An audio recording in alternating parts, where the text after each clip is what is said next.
में है 6ठी शताब्दी में भक्ति आंदोलन का शुरुआत तमिल क्षेत्र से हुई जो कर्नाटक और महाराष्ट्र में फैल गई। भक्ति आंदोलन का शुरुआत कहाँ पर हुआ? तमिल क्षेत्र में हुआ। और तमिल क्षेत्र में हुआ तो कहाँ से कहाँ तक फैला? कर्नाटक से और महाराष्ट्र में फैल गया। और किस शताब्दी में हुआ था भक्ति आंदोलन? 6ठी शताब्दी में। ठीक है, 6ठी शताब्दी भक्ति आंदोलन का शुरुआत हुआ जो कि तमिल क्षेत्र से हुआ, जो कि कर्नाटक और महाराष्ट्र में क्या हो गया? फैल गया।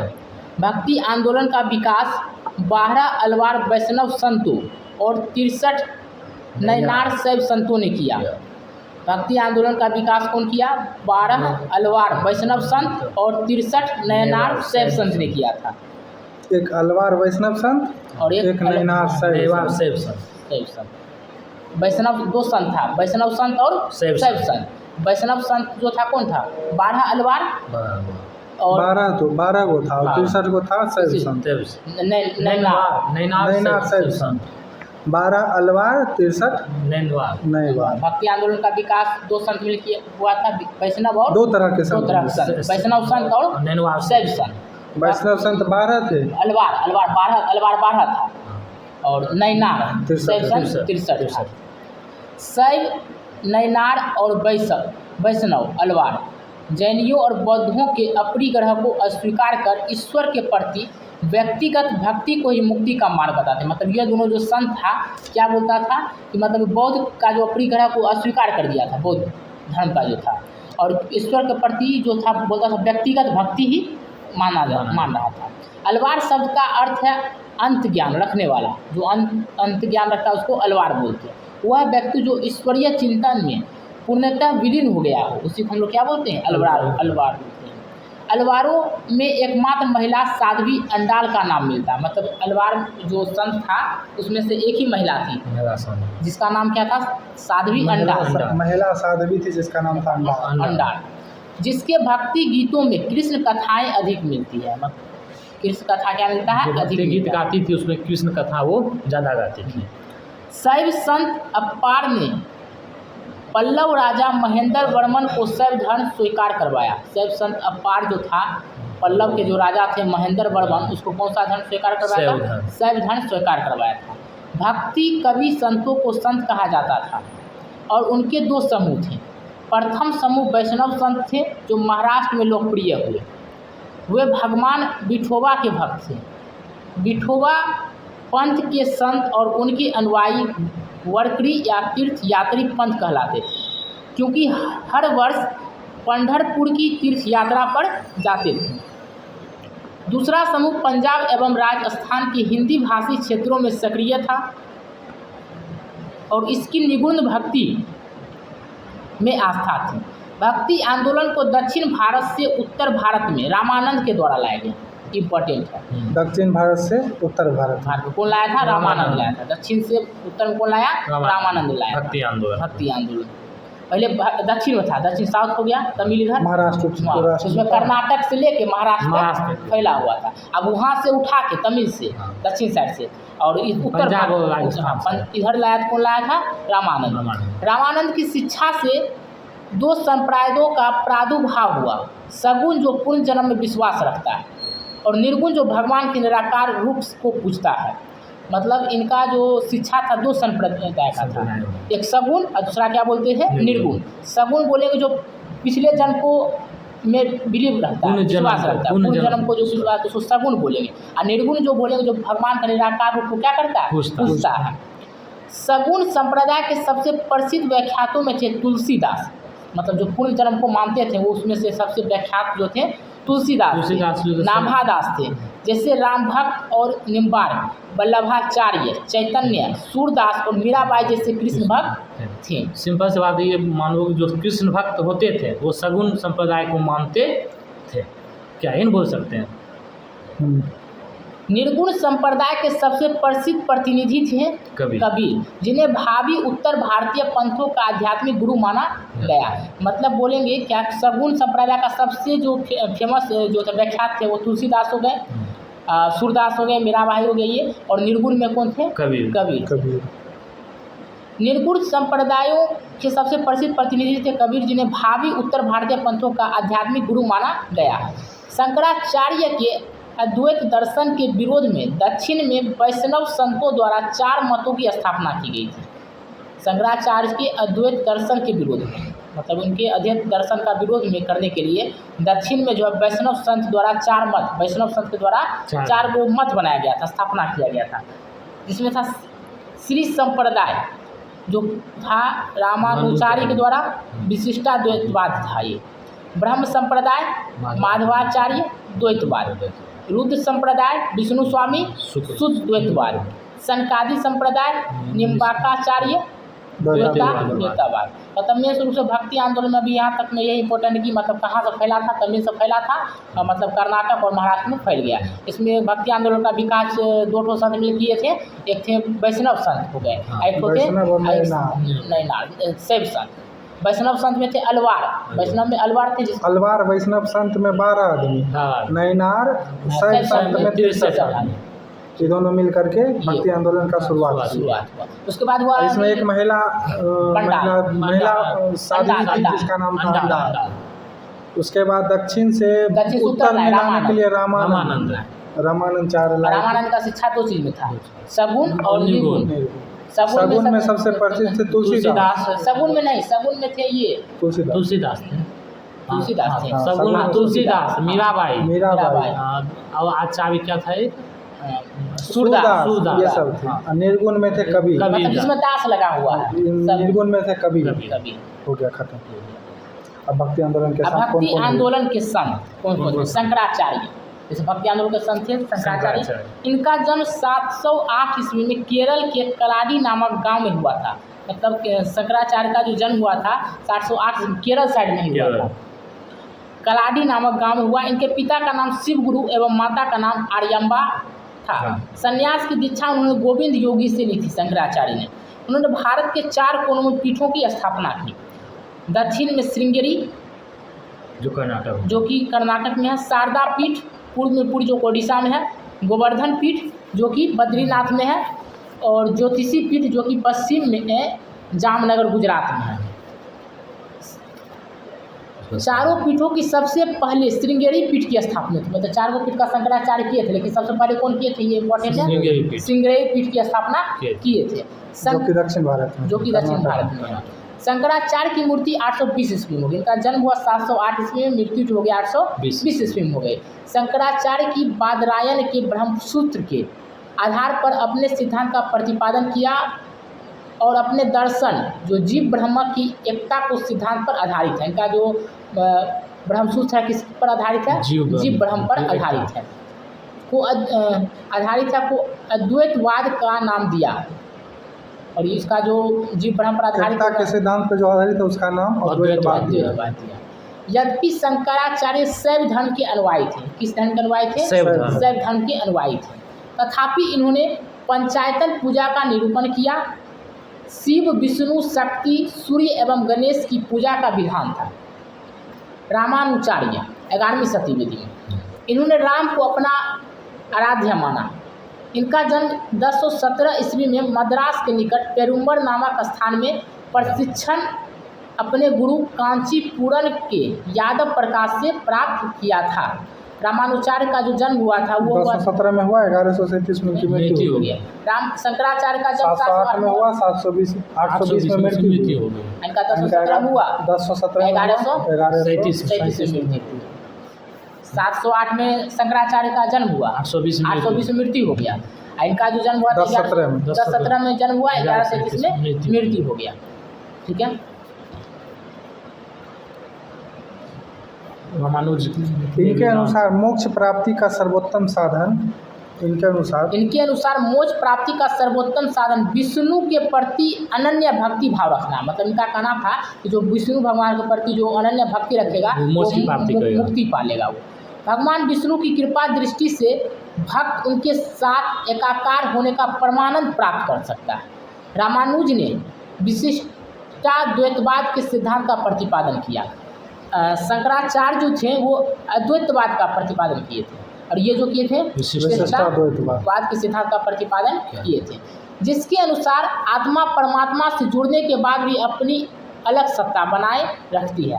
इनका कहना था कि आत्मा अगर परमात्मा से संबंध बना ले तब भी वो अपना सत्ता क्या रखता है, बनाए रखते हैं। अलग रखता है। इनके सिद्धांत ने भक्ति की नई धारा को बहुत प्रेरित किया जो परवर्ती काल में उत्तरी भारत में विकसित हुई। रामानुजाचार्य के अनुसार आत्मा और परमात्मा का संबंध चिंगारी और अग्नि के संबंध जैसा है। रामानुज के अनुयायियों को वैष्णव कहा जाता है।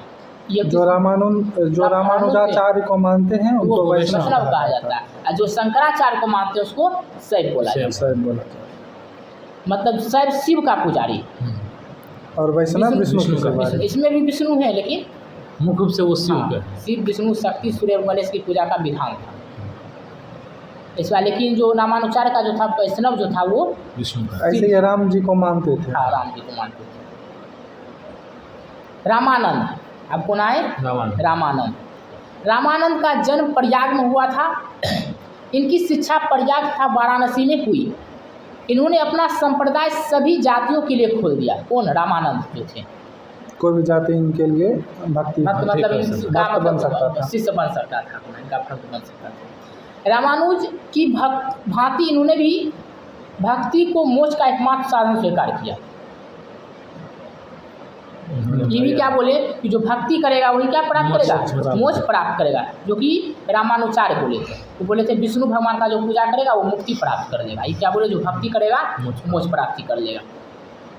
इन्होंने मर्यादा पुरुषोत्तम राम एवं सीता की आराधना को समाज के समझ रखा है। इन्होंने किसकी किनके राम और सीता जी का।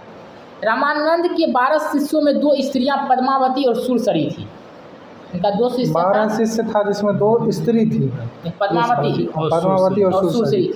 इनके प्रमुख शिष्य थे रैदास जो कि चमार था, कबीर जुल्हा था कबीर, धन्ना जाट, सेना नाई, पीपा राजपूत और सदना कसाई। हर जाति का मतलब रामानंद का जो जन्म हुआ था 1368 में हुआ, 1468 में मृत्यु हो गया। तो अभी तक 3 भक्ति आंदोलन के संत से जुड़े पड़े थे। शंकराचार्य 708 से 820, 708 में जन्म हुआ, 820 मृत्यु हो गया। और शंकराचार्य जो थे शैव धर्म के थे, और यह जो थे शिव गणेश विष्णु भगवान सूर्य सबका आराधना करते थे। और इनका 4 मठ खुले थे। इसमें पहला मठ क्या था? श्रृंगेरी मठ, जो कि कर्नाटक में। और इनका जो था किसका सिद्धांत दिए थे? ये अद्वैतवाद का ना, अद्वैतवाद का सिद्धांत दिए थे। कौन? शंकराचार्य। उसके बाद आया रामानुज का 1017 से लेकर 1137 में मृत्यु हो गया। ये थे किसका सिद्धांत दिए थे? अद्वैतवाद का दिए थे।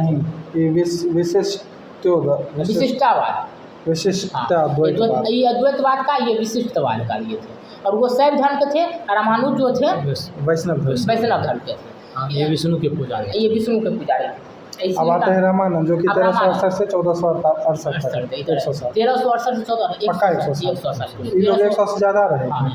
1368 से 1468 हुआ। इनका जन्म प्रयाग में हुआ था। और यह इनका सभी जाति के लिए को मतलब अपना भक्ति के लिए बोलते थे। ये प्रमुख भक्त थे रैदास, कबीर, 12 गो में से 2 गो महिला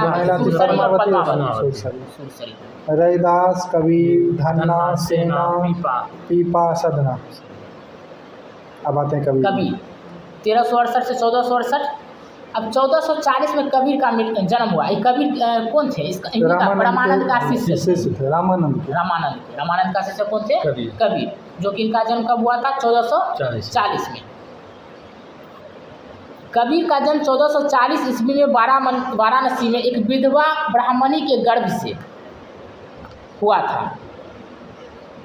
लोक लज्जा के भय से उसने नवजात शिशु को वाराणसी में लहर तारा के पास एक तालाब के समीप छोड़ दिया। जुल्हा नीरू तथा उसकी पत्नी नीमा इस नवजात शिशु को अपने घर ब्राह्मण के घर पैदा हुई, लेकिन इसको छोड़ दिया जिसके कारण लज्जा के कारण छोड़ दी जाती है। जुल्हा जो था उसका नाम है ना, क्या नाम था? नीरू और नीमा ने उसको गोद लिया।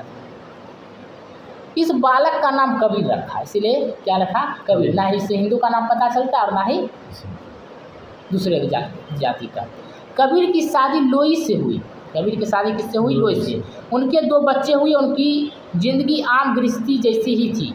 इन्होंने राम, रहीम, हजरत, अल्लाह आदि को एक ही ईश्वर के अनेक रूप माने। कौन? कबीर, जो कि 1440 में का मृत्यु की जन्म हुआ था। इन्होंने जाति प्रथा, धार्मिक कर्मकांड, बाह्य आडंबर, मूर्ति पूजा, जप तप, अवतारवाद आदि का घोर विरोध करते हुए एक्सेश्वरवाद में आस्था व्यक्त की और एक निराकार ब्रह्म की उपासना पर महत्व दिया। निर्गुण भक्ति धारा से जुड़े कबीर ऐसे प्रथम भक्त थे जिन्होंने संत होने के बाद ही पूर्णतः गृहस्थ जीवन का निर्वाह किया। यह जो थे किससे जुड़े हुए थे? संत थे फिर भी गृहस्थ जीवन। निर्गुण थे। निर्गुण मतलब क्या हो गया? सद्गुण, जो कि इस पर विश्वास रखता है, पिछले जन्म पर विश्वास। सगुण पुनर्जन्म। हाँ। निर्गुण जो कि मतलब भगवान पर विश्वास रखता है, जो कि हाँ भगवान के निराकार भक्ति पर ये करता है। और कबीर ऐसा एक संत थे जो कि गृहस्थी में अपना जीवन व्यतीत करते हुए अपना मतलब संत का जीवन जिए। निर्गुण भक्ति धारा से जुड़े कबीर ऐसे प्रथम भक्त थे जिन्होंने संत होने के बाद ही पूर्णतः गृह जीवन का निर्वाह किया। इनके अनुयायी कौन थे? कबीर पंथी कहलाए। इनका जो अनुयायी था, जो भक्त होता था, वो कबीर पंथी कहलाता था। कबीर के उपदेश शब्द सिखों के आदि ग्रंथ में संग्रहित है। शब्द में कबीर की वाणी का संग्रह बीजक नाम से प्रसिद्ध है। वाणी का जो बोले हैं वो किसमें एक जगह इकट्ठा है? बीजक में। और इनका उपदेश जो है किस ग्रंथ में है? शब्द आदि ग्रंथ में। बीजक में 3 भाग हैं, रामायणी, शब्द और साखी। और यह जो बीजक में जो इनका वाणी का जो संग्रह किया है, इनका शिष्य किया था धर्मदास किया था। बीजक में 3 भाग हैं, रामायणी, शब्द और साखी। उनकी भाषा को सधुकरी कहा गया है। इसमें ब्रज भाषा, अवधी एवं राजभाषी स्थानीय भाषा के शब्द पाए गए हैं। ब्रज भाषा था, अवधी था और राजस्थानी। ब्रज भाषा का हो गया इसलिए उनका जन्म वाराणसी में हुआ था ना। अवधी मतलब अवधी भाषा, राजस्थानी हो गया। कबीर दास की मृत्यु 1510 में, उनका जन्म हुआ 1440 में और मृत्यु हो गया 1510 में मगहर में हुई। कबीर सुल्तान सिकंदर लोदी के समकालीन थे। सिकंदर लोदी का समकालीन ही थे, उसी समय थे कबीर। हम आते हैं गुरु नानक। गुरु नानक का जन्म 1469 ईस्वी में अविभाजित पंजाब के रावी नदी के तट पर स्थित तलवंडू नामक ग्राम में हुआ था। गुरु नानक का जन्म हुआ था 1469 ईस्वी में पंजाब में, जिसमें वो विभाजित नहीं था। मतलब विभाजित नहीं था पाकिस्तान और इंडिया में, क्या उसी में गुरु नानक का जन्म हुआ 1469 में। रावी नदी के तट पर हुआ था और वो कहाँ पे स्थित था? तलवंडी नामक ग्राम में हुआ था, जो अब ननकाना साहिब के नाम से विख्यात है। उनके माता का नाम तृप्ता देवी था, पिता का नाम मेहता कालूराम था। गुरु नानक तलवंडी नामक गांव में, जो कि रावी नदी के किनारे था, जो पंजाब में। अब उनको वहाँ उस जगह को किस नाम से जानते हैं? ननकाना साहिबा के नाम से अब जानते हैं। नलकंडी हुआ था, अब उसी नाम को जानते ननकाना साहिब, जो कि रावी नदी के तट पे था। और इनके माता का नाम तृप्ता और देवी और पिता का नाम मेहता कालूराम। मेहता जो पटवारी बटाला के मूलराज खन्नी की बेटी सुलछनी से उनका विवाह हुआ था। गुरु नानक का जो विवाह हुआ था सुलछनी से उनका विवाह हुआ था, जो कि मूलराज खन्नी की। उन्हें 2 पुत्र और 2 पुत्रियां हुई। उन्होंने देश का 5 बार चक्कर लगाया, जिसे उदासीस कहा जाता है। 5 बार चक्कर लगाया पूरा देश का, जिसको गुरु नानक जिसको उदासीस कहा जाता है। उन्होंने कीर्तनों के माध्यम से उपदेश दिए। वे काव्य रचना करते थे और रबाब के संगीत के साथ गाया करते थे। मतलब ये उपदेश जो देते थे, कीर्तन करते हुए उपदेश देते थे। सारंगी उनका स्वामी। अपने जीवन के अंतिम क्षणों में उन्होंने रावी नदी के करतारपुर में अपना डेरा स्थापित किया। जब वो मतलब अंतिम जीवन अंतिम समय आ गया उनका, उस समय फिर वही जिनका करतारपुर में चले गए। करतारपुर में अपना डेरा मतलब मठ बनाया, स्थापित किया। अपने जीवन काल में ही उन्होंने आध्यात्मिक आधार पर अपने पुत्रों की जगह अपने शिष्य भाई लहना को अपना उत्तराधिकारी नहीं किया, मतलब अपना पुत्र को उत्तराधिकारी नहीं किए, अपना भाई को किए, जिनका नाम था लहना, अंगद बोलते हैं। इनकी मृत्यु 1539 में करतारपुर में हुई, जहाँ पे अपना 1469 में जन्म, 1539 में मृत्यु। 1539 कबीर का 1440 में जन्म, हाँ 1570 1510 में इनकी मृत्यु।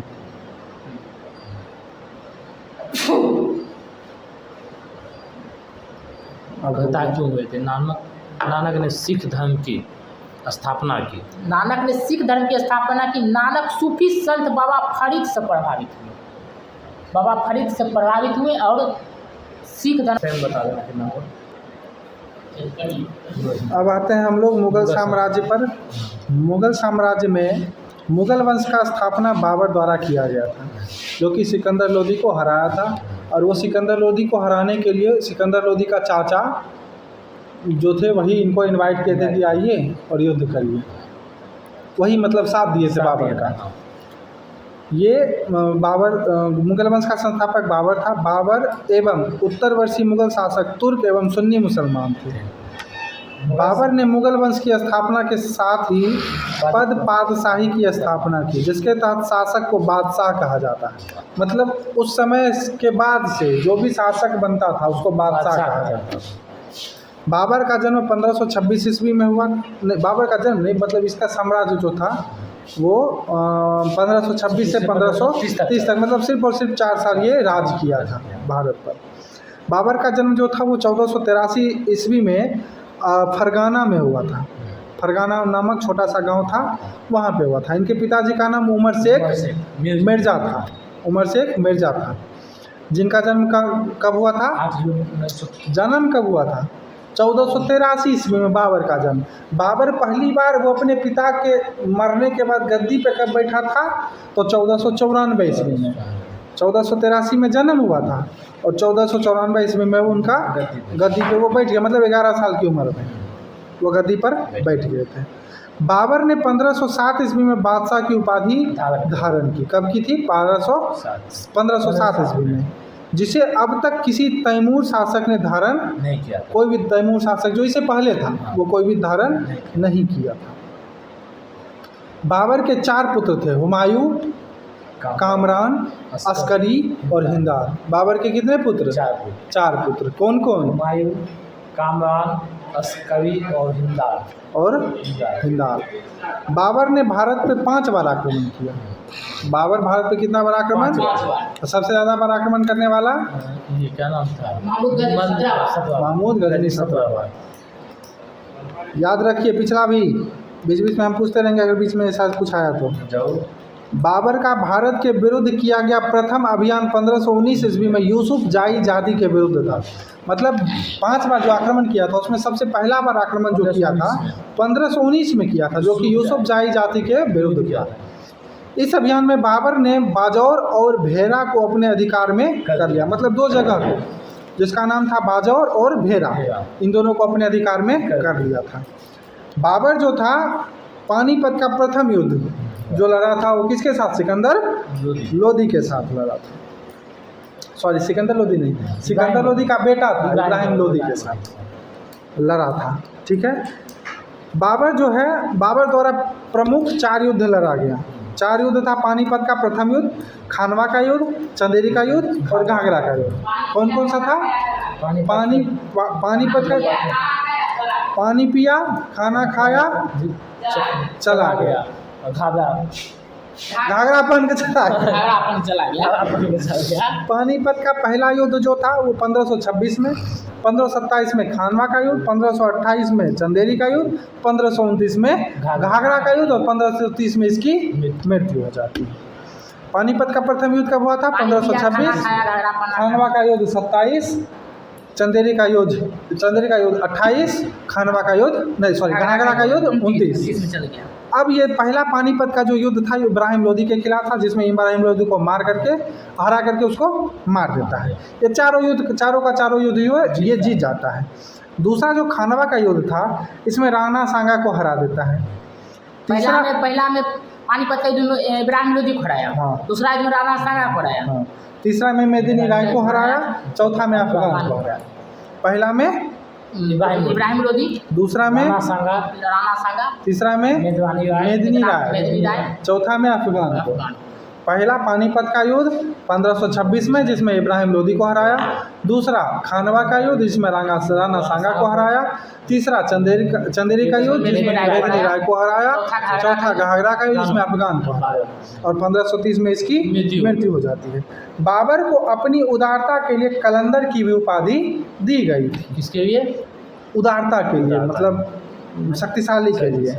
बाबर ने मुसलमानों को तमगा नामक कर से मुक्त कर दिया था। मतलब एक कर था तमगा, जिससे बाबर क्या था, मुसलमान को मुक्त कर दिया था।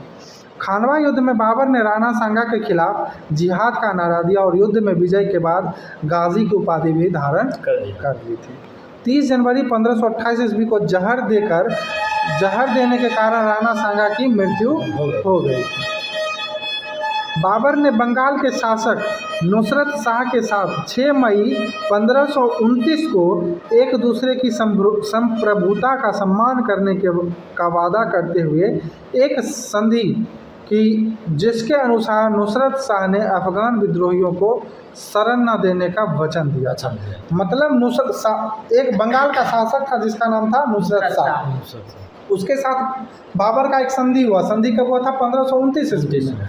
1529 में ही घाघरा का युद्ध हुआ था जिसमें कि अफगान को हराया था। तो इस संधि में क्या कहा ना कि बाबर नुसरत शाह को कि तुम अफगान को शरण नहीं देगा, तो वो इस संधि में स्वीकार कर लिया था। करीब 48 वर्ष की आयु में 26 दिसंबर 1530 ईस्वी को आगरा में बाबर की मृत्यु हो गई। 48 साल हो गया ना? 48 साल। प्रारंभ में बाबर के शव को आगरा के आरम बाग में दफनाया गया। बाद में काबुल में उसके द्वारा चुने गए स्थान पर दफनाया गया। मतलब ये अपना स्थान एक जगह काबुल, जहाँ पे इसका जन्म हुआ था, काबुल में ही हुआ था ना। मतलब फरगाना नामक छोटा सा शहर राज्य था जो कि काबुल में ही पड़ता था, वहाँ पे इनका जन्म हुआ था।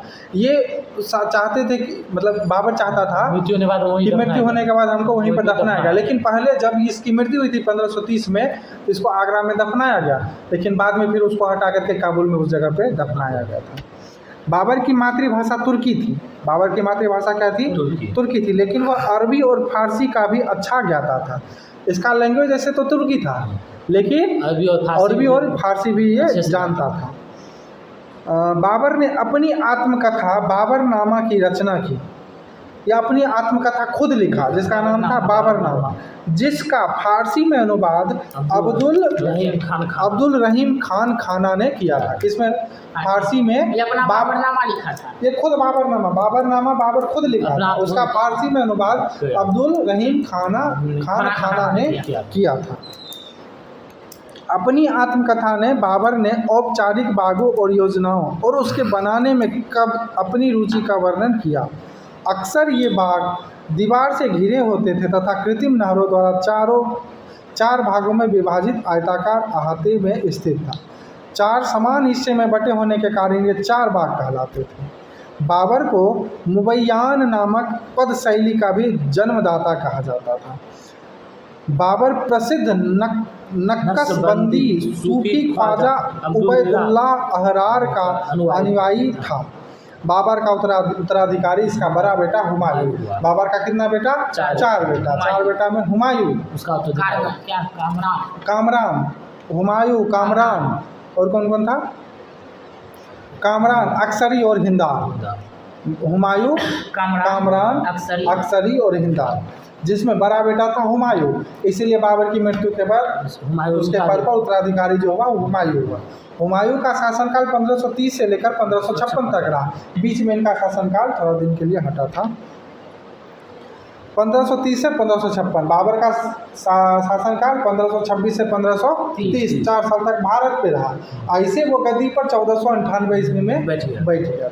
1483 में का जन्म हुआ था और 11 साल बाद वो गद्दी पे बैठे। मात्र 11 साल की उम्र में वो गद्दी पर बैठा था। हुमायूं जो था वो 1530 में गद्दी पे बैठा। नसीरुद्दीन हुमायूं इसका पूरा नाम था। 1530 में आगरा में 23 वर्ष की अवस्था में सिंहासन पर बैठा।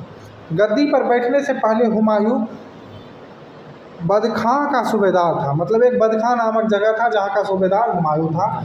कब? बाबर के शासनकाल में। बाबर के शासनकाल में बदखां नामक जगह का सूबेदार था।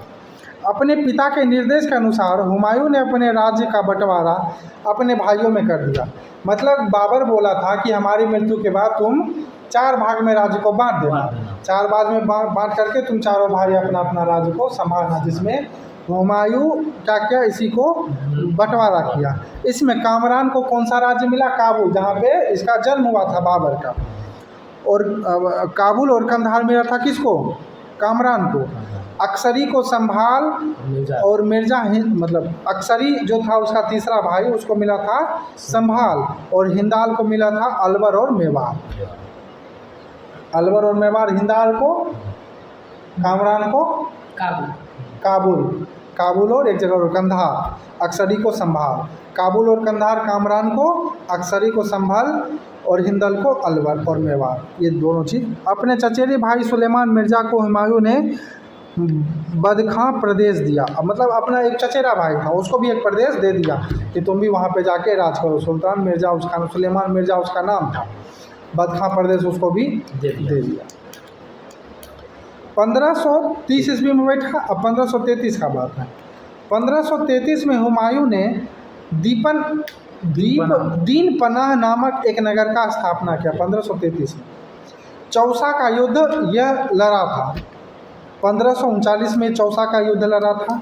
शेर खां एवं हुमायूं के बीच ये चौसा का युद्ध हुआ था 1539 में। 1530 में गद्दी पे बैठा। 1533 में ही दीन पनाह नामक एक जगह भी बना दिया, नगर बसा दिया। 1539 में चौसा का युद्ध हुआ। किसके किसके बीच? शेर खां और हुमायूं के बीच। इस युद्ध में शेर खां जीत गया। इस युद्ध के बाद शेर खां ने शेरशाह की पदवी ग्रहण की। मतलब शेरशाह जो था वो शेरशाह का पदवी ले लिया था। कब? 1539 में, जब वो हुमायूं को हरा दिया था। विलग्राम या कन्नौज, मतलब विलग्राम या कन्नौज का युद्ध 1540 में हुआ था। 1539 में चौसा का युद्ध और 1540 में विलग्राम का युद्ध। इसमें भी शेर खां ही हुमायूं से युद्ध करता है। इसमें भी कौन करता है? शेर खां हुमायूं के बीच युद्ध होता है। इस युद्ध में हुमायूं फिर पराजित होता है। उसमें भी हुमायूं पराजित, इसमें भी हुमायूं पराजित होता है। शेर खां ने आसानी से आगरा एवं दिल्ली पर अपना कब्जा कर लिया। बिलग्राम युद्ध के बाद हुमायूं जो है लौट करके सिंध चला गया। कब? 1540 में। जब बिलग्राम का युद्ध वो हारता है तो फिर वो लौट के चला जाता है। तब ना बोले बीच में ये कुछ समय शासनकाल ये नहीं करता। 1536 से 1540 तक, 1530 से 1540 रहा। फिर 1540 में ही चला गया। फिर 1555 में आता है। फिर 1556 में इसकी मृत्यु हो जाती है। उस तरह से होगा कहानी। आगे देखते हैं। बिलग्राम युद्ध के बाद वो चला गया जहां उन्होंने 15 वर्ष तक घुमक्कर जैसा निर्वासित, मतलब घूमता फिरता जीवन का व्यतीत, घुमक्कर जैसा निर्वासित जीवन अपना व्यतीत करता था। निर्वासन के समय हुमायूं ने हिंदाल के आध्यात्मिक गुरु फारसवासी सिया मीर बाबा दोस्त उर्फ मीर अली अकबर जामी की पुत्री हमीदा बानू बेगम से निकाह कर लिया 1541 में। मतलब सिर्फ ये नाम रखें, हमीदा बानू से ये शादी कर लिया था 1541 में हुमायूं। जो कालांतर में हमीदा इनकी बीवी का, इसका बीवी का नाम था किसका? हुमायूं का। कालांतर में हमीदा से ही अकबर जैसा महान सम्राट का जन्म हुआ। किससे? हमीदा बानू बेगम से ही अकबर जैसे महान सम्राट का हुमायूं से हुआ। फिर 1555 ईस्वी में हुमायूं ने पंजाब के सूरी शासक सिकंदर को पराजित कर पुनः दिल्ली की गद्दी पे बैठ गया। 1555 ईस्वी में फिर वो किससे लड़ा था? सूरी का शासक था सिकंदर। पंजाब के सूरी शासक सिकंदर को पराजित किया और दिल्ली की गद्दी पर फिर से ये बैठ गया। हुमायूं द्वारा लड़े गए 4 युद्ध का क्रम ये है। 1530 में गद्दी पे बैठा। 1531 में देवरा। 1539 में चौसा। बिलग्राम 1540। सरहिंद 1555। उसी सरहिंद का युद्ध जो था पंजाब में सूरी शासक सिकंदर के खिलाफ हुआ, और इसमें हुमायूं जीत गया। हुमायूं जीत गया। 1 जनवरी 1556 को दीन पनाह भवन में स्थित पुस्तकालय की सीढ़ियों से गिरने से हुमायूं की मृत्यु हो गई थी। दीन पनाह पुस्तकालय की सीढ़ी से गिर करके 1556 में इसकी मृत्यु। हुमायूं के बारे में इतिहासकार लेन पुल ने कहा है कि हुमायूं गिरते पड़ते इस जीवन में मुक्त हो गया, ठीक उसी तरह जिस तरह तमाम जिंदगी वह गिरते पड़ते चलता रहा। मतलब वो नहीं हारने के बाद इतिहासकार होता है। हाँ। हारने के बाद इधर उधर घूमा करते के तरह घूम रहा। हुमायूं नामा की रचना गुलबदन बेगम ने किया। किसने किया था? गुलबदन बेगम ने। हुमायूं ज्योतिष में विश्वास रखता था, इसलिए इसने सप्ताह के 7 दिन 7 रंग के कपड़े